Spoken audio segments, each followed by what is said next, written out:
All right, so these are your four types of intersections of triangles, the four types of centers. There's more than this, but these are the simplest ones, really. So you have the definitions here. The centroid, that's like the center of gravity. It's the middlemost point. So the centroid is the intersection of the medians. The median cuts it in half. So you see this line going across, and then it cuts this in half.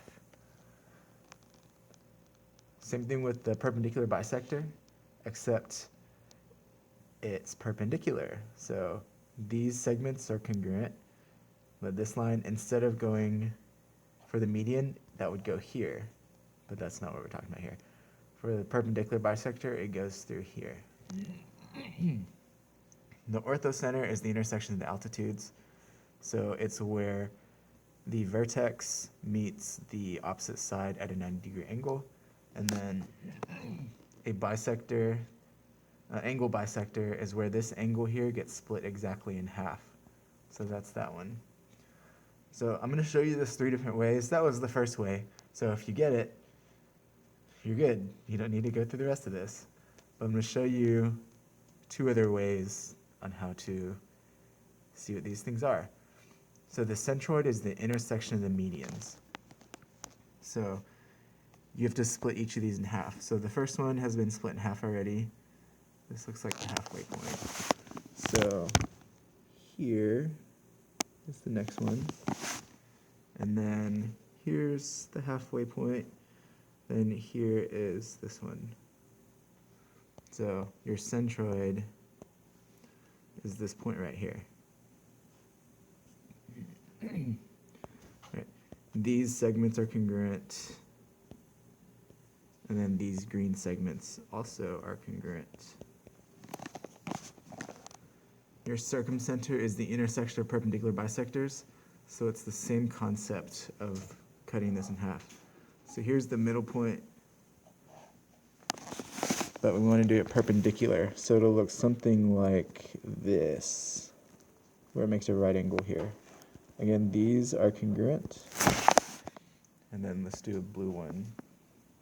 So halfway point is about here, and then it'll go this way. It should be perpendicular. So excuse the freehanding here, but that would be the circumcenter. Remember, these segments are congruent. The altitudes, that's from the, what color am I on? Let's do a green one. So that goes from here, from the vertex, makes a 90-degree angle. Let me use a sticky note here. So I guess you can't see what I'm doing. Here it is. Oh, it's off. Nope. Okay, there we go. So right here, that would be that altitude. Wonder if I can erase that. Good. Then over here,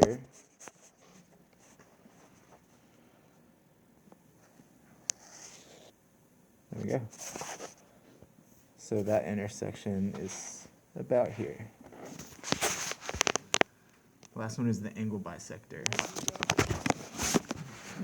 So you have this green angle here, and we gotta cut it in half. Let's say it's about here. I'm just eyeballing this. Oh, that was bad. Sorry. Should cut it like that-ish. And then here's this angle here. We'll cut this one in half also.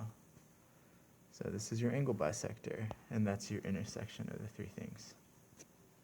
So that's the second way to look at these, where I built them for you. The last way, there's a website here that has these triangle centers. That's where I got those definitions from, but it has an interactive tool here. So the centroid, you have the median of all these.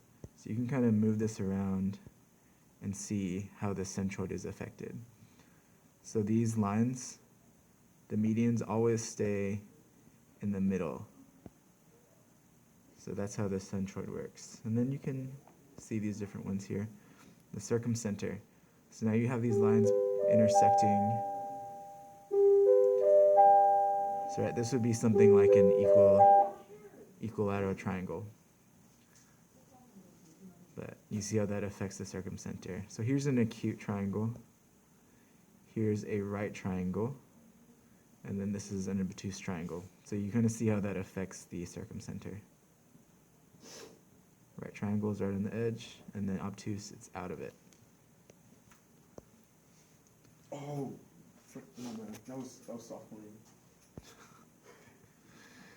The incenter, so you got the circle on the inside. So here's how it looks with an acute. Here's how it looks with a right triangle. And then here's how it looks with an obtuse triangle. So each way you can have a circle inscribed in it. So acute, this would be right, this would be obtuse. Then the orthocenter is the last one. So these are the altitudes. So you notice anywhere you have it, if you look at this line with the A, it's always perpendicular to the bottom. Okay, so here's acute. This would be right.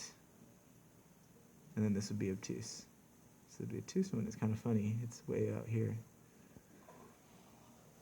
You have the right angle here, and then you have the acute angles here.